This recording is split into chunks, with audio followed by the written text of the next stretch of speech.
and welcome to Mock the Week. I'm Dara Breen. Joining me this week are Andy Parsons, Tiff Stevenson and Rob Beckett, Ramesh Ranganathan, Hugh Dennis and Miles Jupp.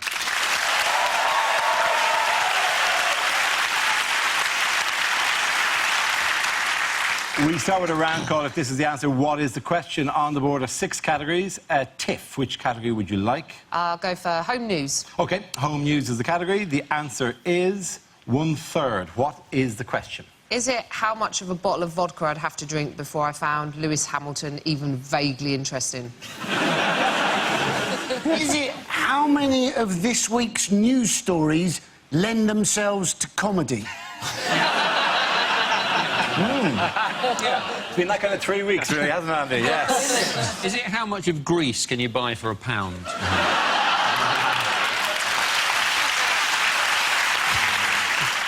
Is it how much of Kim Kardashian is made up of arse? Is it, of all of the children that I taught maths to, which proportion of them genuinely had a future? Is it what emoticon would I use to tell someone that I've wrapped a rubber band around my scrotum?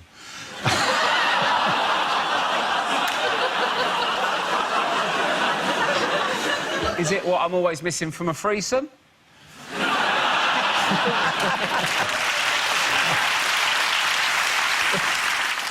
Is it FIFA's target survival rate for stadium workers at the World Cup?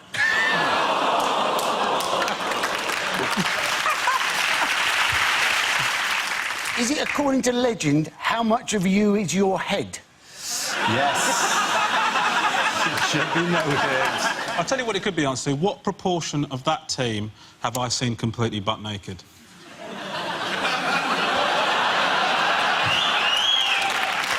Yeah. Has anyone got any answers to a question? I feel I answered to ask for 10 minutes. Is it how many of the words spoken by Kanye West are about Kanye West? Is it? The way you pronounce Kanye West is incredible. Well, yeah. It's like you're asking somebody if they're able to West. Like...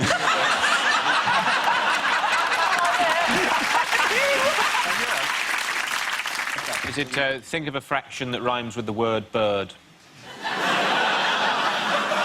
Think of a fraction that rhymes with the word herd? No. Is it think of a fraction that rhymes with the word interred? No. Is it think of a fraction that sounds funny if you say it with an Irish accent? Yeah, that's exactly what I was waiting for you to do. Yes. Think of a fraction that I say is 1/3.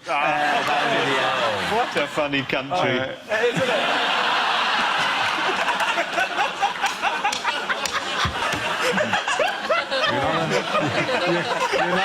You're not on Radio 4 yet. I do. This is genuinely the correct answer. Yes. Is it? Yes. What proportion of the works planned by Network Rail have already gone wrong or over budget? There absolutely is the question I was looking for. You there? I wouldn't have got that, mate. I wouldn't have got that. Yes.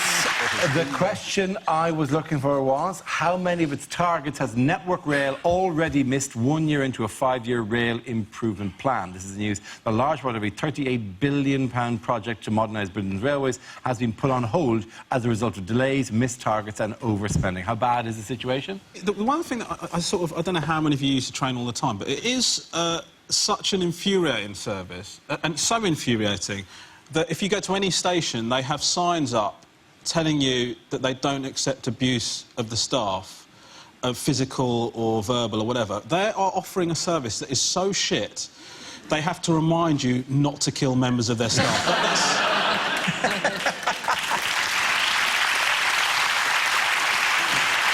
So basically, 30 years on, we've realised privatising the National Rail Service wasn't the right thing to do, was it?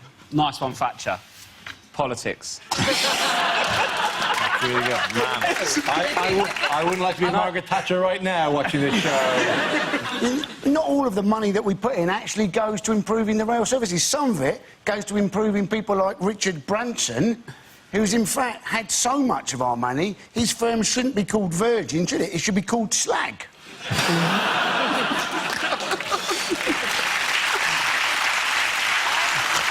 The guy that they've got to take over, because they sacked the network chief, didn't they they? did, And they yes, replaced him with a guy called Sir Peter Hendy, right? Yeah. And they've put him on $500,000 a year salary, and his instructions is to get a grip on the spiralling costs of improving the rail network. How is he going to know about money management, right? His grandfather was a baron. He's from an estate, not that kind. It's kind of like hiring 20,000 pigeons to work out why Nelson's column is covered in shit. Here's... I mean, here's another tip. You know, if you're going to be head of the railways, don't dress up as a fat controller. In sports news, who denied cheating before Wimbledon had even started? This is Novak Djokovic. Yes, it is. Who had been accused of being coached during matches. And you're not actually allowed to be coached from the sidelines during matches. This was actually a rule brought in to protect British players during Wimbledon, to prevent them getting worse during the actual games themselves. How's it cheating, telling him what to do? What is he telling him he don't even already know? Going, oh, what you want to do is... You've got to say different hit it back really hard where he isn't standing. Cheers, mate, I didn't think of that, thanks. There's always loads of cheating in tennis, though. I remember once I saw a man who was actually keeping extra balls in his pocket. Wimbledon's so posh, though, because even the ball boys have the balls posh. When they pick the balls up, they just go... What's that? Why can't I just throw it back to him? He gets the ball, they go... What's that about? The thing is, I love if the ball boys, if they had done like jury service where anyone just got picked at random to do it, rather than all these little like, posh kids just like rude boys going, leave it out, bruv, I ain't getting your fucking ball. 30 degrees, bruv. How might this tournament make history? Heat wave. Yeah, heat wave. See, It may be the hottest I- ever, yes. They're so hot, they're advising nans just to wear one coat. Pretty warm. The Wimbledon authorities apparently are going to take extra care of the elderly in the crowd at Wimbledon. But obviously not the same at Glastonbury, is it? There they make the elderly actually go up on stage. I love it on the weather when it's hot. They always go, oh, Hull is actually hotter than Marrakesh. You go, I'm still not going there on my holiday. In other news, who is a big hit with Japanese women? Japanese men.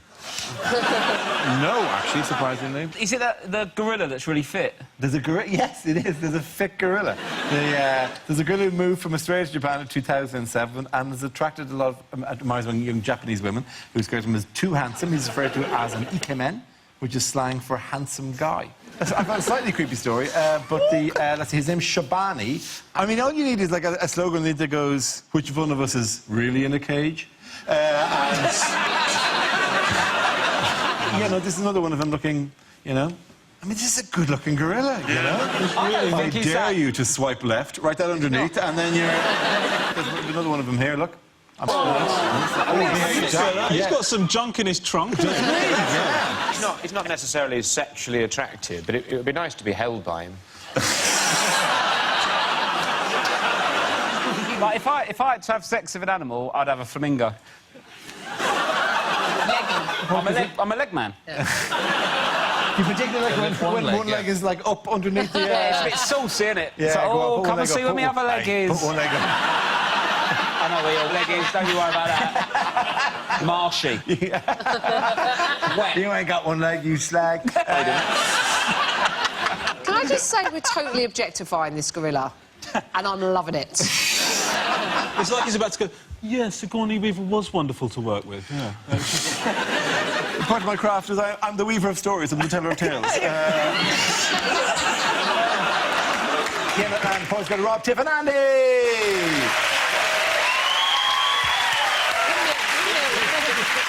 Now we play a round called It's Getting Hot in Here, so take out all your jokes. This game involved Tiff and Ramesh, so if you could make your way to the performance area, please. This round is a stand-up challenge. I launched a wheel of news, and whoever chooses to stop one of our performers must step forward and talk about that subject. OK, here we go. The first subject is... magazines. Who wants to come in on that? OK. Tiff. As a woman, most of your life is designed to make you feel a little bit shit.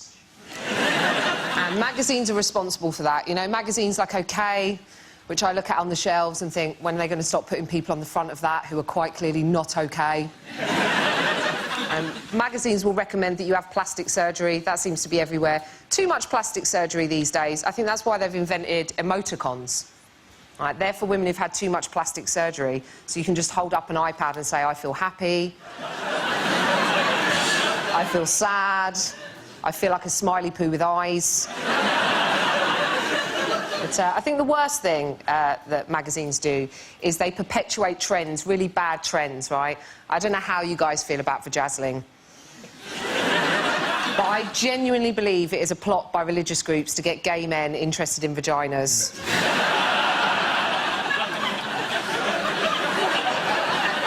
By making them look like disco balls. I told my mum about the vajazzling, right? I said, Mum, they do this thing now where they put Diamante on your downstairs. And my mum just went, vajazzling? In my day, you were lucky if you gave it a wash.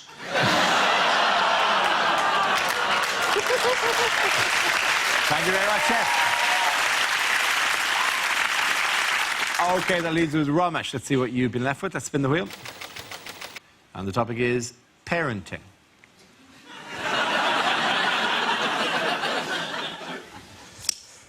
I'm a parent. You know, we had our first child, and our first child is such a lovely kid. You know, he always says please and thank you. He's such a wonderful, wonderful little boy. I said to my wife, do you know what? I think we might have mastered parenting. I think it's just about setting clear boundaries and being consistent. The second one, feral. Right. Like, I love him, but what a prick this kid is. Like, I love him, but what an unacceptable human being. Like, I love him, but I don't like him. You know, that's... Like, I'm going to have to say to him one day, you're a mistake. And not like in the way that the contraception went wrong. Like, the decision to have you was a mistake. Sometimes I want him to get hurt. There you go, I said it. I said, now listen. I don't mean really hurt. I don't mean really hurt, I just mean a little bit. You know, because he doesn't listen, this kid. When I say to him, don't do that, dude, because if you do that, you're going to get hurt. And then he does it, and he doesn't get hurt. That pisses me off, right? Because that is life telling him that I'm full of shit. This kid's running with scissors with no consequences, do you know what I mean? Very good. I think the points go to Tits Everton. Come on back, both of you. Our next round is called Picture of the Week. I show the panel a topical image and ask them to tell me what's happening. So what's going on here? Has he just realised he's the only black person at Glastonbury? He's certainly finding that desert camouflage wear is ineffective in Somerset. He's rather usually gone for the triple denim, which is a look that no one has gambled with before. Is it man survives nuclear holocaust by offering oral sex to strangers? Is he rocking triple denim? Yeah. Yes, I just said that. It's like, yes. Sorry, I've only just realised. He's literally rocking the triple denim look. I tell you, I've just noticed something. He's wearing triple denim, isn't he, Dara?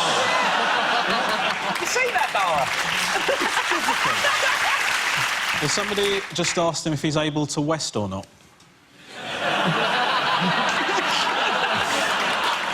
And also, I'm not sure this is relevant to it, but I'm almost certain that Kanye West was one of Labour's target seats in the last election. Is it a brutal moment of self-realisation? Is this the exact moment when he suddenly thinks, am I a dick?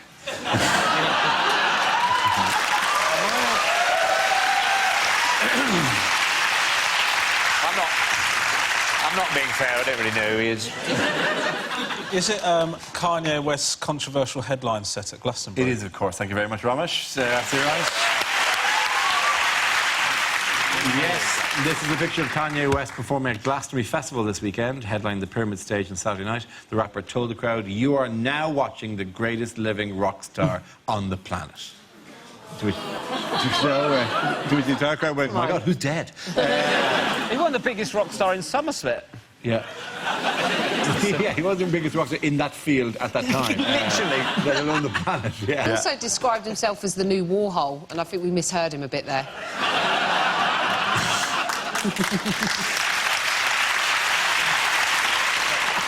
130,000 people signed a pledge, didn't they, to try and get him replaced. And there was a moment, wasn't there, when that crane hoisted him above the crowd that I actually thought they'd achieved their aim for a moment. On the coverage of this, I was kind of on the social media coverage. There was one bloke who said the only way he got through his set, this bloke's set, was when he realised that Kanye West is an anagram of Sweaty Ken. I bumped into Robert Glastonbury. He was so excited about being there. You should have seen his little face. So, right, I agreed to do Glastonbury because it said you're on at 12:50. What I didn't read was AM. I was expecting a nice little midday gig, and I was there for 12 hours before I was on. And if you do a poo there, you have to... The toilets, basically the toilets, is scaffold over wheelie bins, and there's a hole over each wheelie bin. You have to take a cup of mud with you.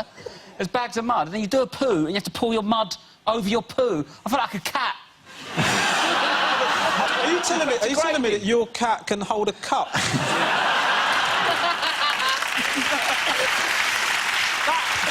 That toilet situation is just so you've got scaffolding and you've got wheelie bins underneath. Yeah, 1/3 of the toilets were kind of essentially a compost heap. Right. So they wanted to recycle they could use as the human waste as it. Yeah. So they had people with sand or soil, whatever. Well, why do you need fertiliser over that? All everyone's having all weekend farm. it's cider and kebabs. What are you trying to grow with that? What are they trying to grow? People to go on Jeremy Kyle? It's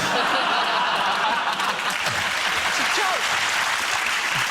My mum had a house in Sri Lanka, and she had one of those toilets that just goes straight... The poops go straight into the ground, and that she had mango trees behind the toilet. The mangoes were absolutely enormous. I've never seen... They were much bigger behind the toilet than they were anywhere else in that whole bit. But my mum didn't allow us to eat them because she said they're poor mangoes. Like, no, we weren't... My God, if you package them up in Waitrose, middle-class people were smothering... These are poo mangoes. They're the only mangoes I get. Oh, no! I ordered from Ocado. They've substituted my poo mangoes for shitty beans. That's not fair. Every time I have a mango, I think of your mum having a poo. Poo mango. It's your fault. Hold on a second, mate. Hold on a second. I said I took a poo, and now you've made the leap, just brought my mum into the situation. She has shits now and My again. mum has never shit in her life, mate. How dare you talk like that about my mother? My mum's ruined mangoes, my dad's ruined baths. Between us, we're killing this country. Oh, I think we've just scraped off a layer there. Is that a story from your childhood? What's going on? A couple of weeks ago from the Oh, year I on see. stage. Oh, right. Don't watch myself. No, I know.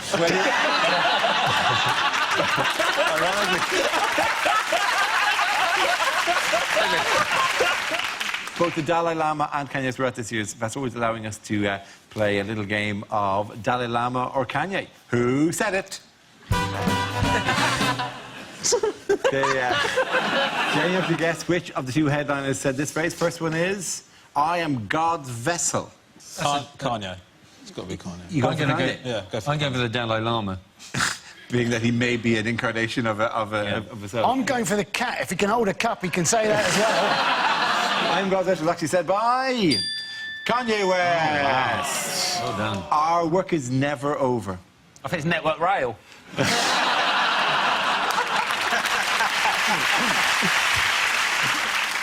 Mr. Lama. You going for I think the Lama. Mr. Lama. Mr. Lama, there you go. So the standards here. Our work is isn't it? never over, of course, is the words of Kanye West. And probably the most difficult one to answer is, I don't know what's better, getting laid or getting paid. Just lift up one leg. Spit in your face. I'm Peruvian. I'm the Lama. No, it is, of course, Hugh Dennis.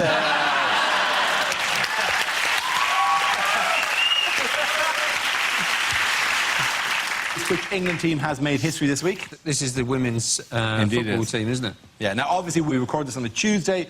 By the time the show goes out on Thursday, they may or may not have beaten Japan in the semi-final of the World Cup. Either way, they'll be playing at the weekend, either for third or for first.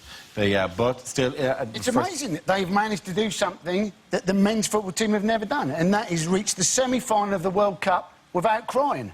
So...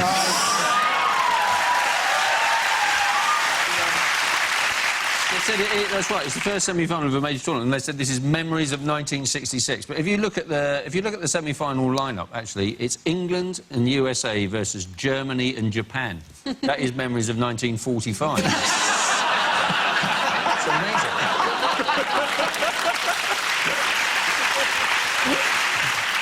In other news, who or what had an emotional send-off this week? This was the last episode of Top Gear. Yes. Well, no, it's not the last episode of Top Gear. It's the last episode of them Well, doing why did Top you Gear. say yes then?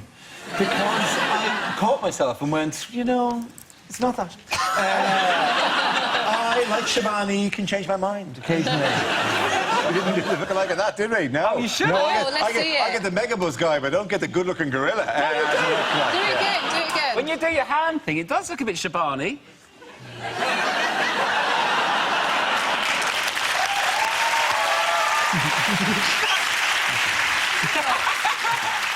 In other news, who or what had an emotional send-off this week? Well, it was almost the last episode of Top Gear. Maybe it's different. Yeah. Did you see it? Did you see it anyway? You know? It ended on a cliffhanger, didn't it? It didn't. Yeah, Quentin Wilson came out of the shower and said it was all a dream. Now it's finished. Is it Clarkson or May who gets custody of Hammond? I'm presuming that you saw it because I watched everything. I used to quite enjoy the show, but it was at the end they said the two of them. It was just the two of them. Clarkson obviously wasn't there, and they said, "So thank you very much for watching, and good night." And it went to the titles, and it was like silent, and then the words moved up the screen on a black screen silently, and you're going, Jesus, who's dead? We should end that. I didn't know you could end. I didn't know you could do that somber ending. Like when I left The Apprentice last year, I would have demanded that goodbye, and then there's like Russian piano music and hundreds of black and white shots of me looking winsome. People saluting as Jeremy Clarkson is lowered onto Netflix. It's ridiculous. At the end of that round, the points go to Ramashu and Miles!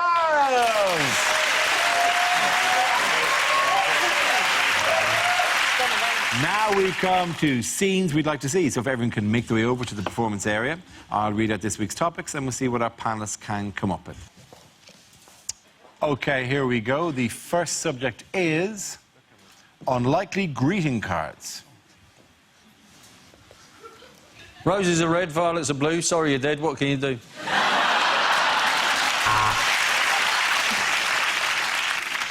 Sorry you're leaving, and sorry to break it to you in such a cowardly fashion.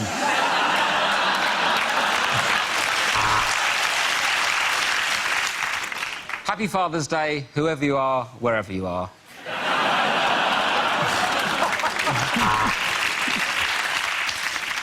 Roses are red, violets are red, the greenhouse is red. I think I'm bleeding to death.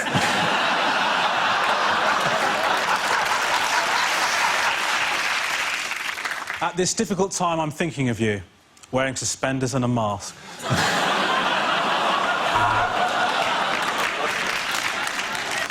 I saw this and thought of you. Blank inside.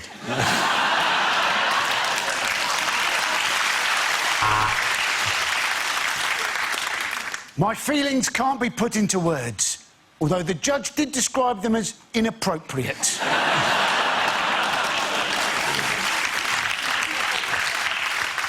That was a scrape. Congratulations on your circumcision.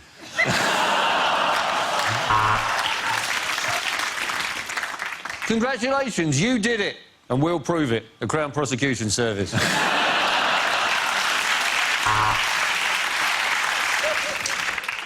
It's a girl, not a woman, which is why you're going to prison.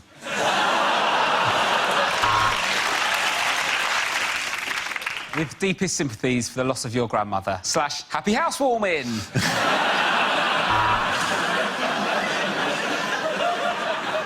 You've passed away.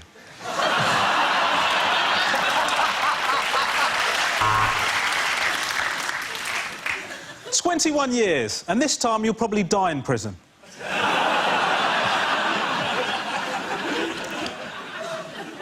To our darling son, on your 21st birthday, now get the fuck out of our house.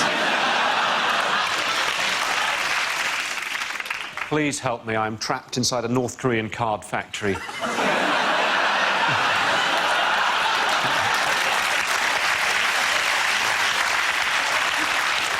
Also, Iron Man says happy 4th birthday.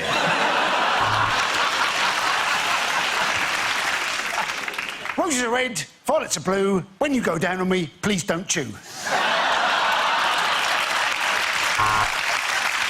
OK, the next topic is things you wouldn't hear on a science documentary.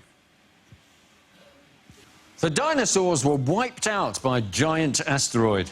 Silly them for all standing in the same place.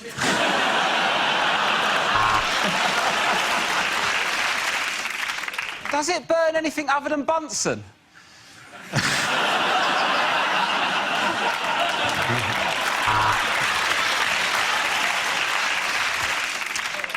He named the star after himself, and now we find ourselves looking at Arthur Cockmonster III. So, it glows in the dark and it has a half-life of 1,000 years. Frankly, I've never done a poo like it. On today's show, we'll be talking about the Jurassic period, where only dinosaurs and Bruce Forsyth roam the Earth. He's old, isn't he?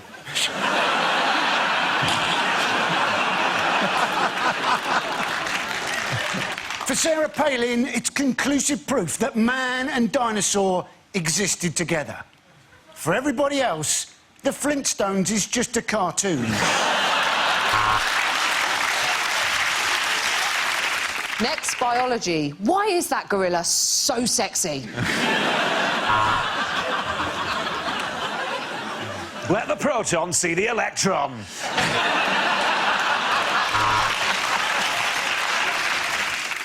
Scientists in Loughborough have found the formula to make the perfect cup of tea, which is quite controversial as the grant was for AIDS research.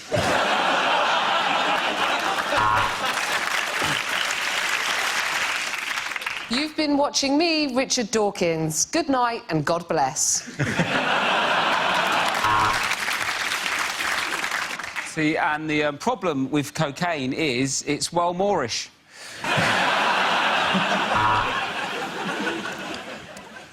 Well, we could ask a proper scientist about this, or we could ask Dara O'Brien.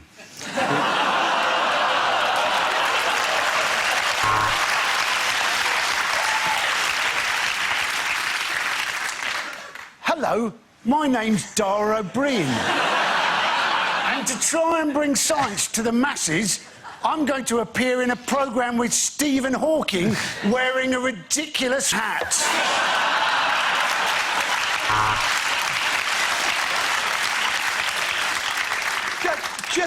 Just enough with the, you know... I love that hat, by the way. Hello, I'm Dara O'Brien. And I've got a massive head and a massive brain. But all I get to do in this bit is just press a little button.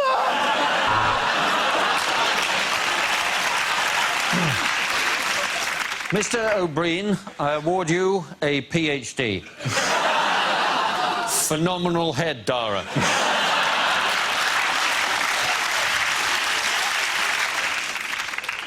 I would just like to say that I think Dara O'Brien's a legend.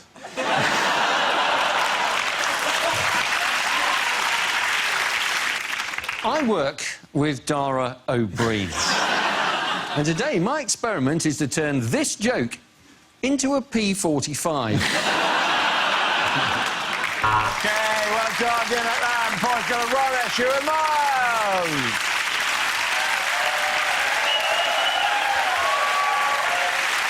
And that's the end of the show. This week's winners are Roma Ranganathan, Hugh Dennis and Miles Jupp. Commiserations to Andy Parsons, Tiff Stevenson and Rob Beckett.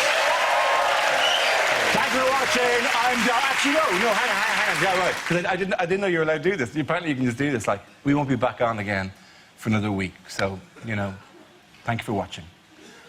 Good night.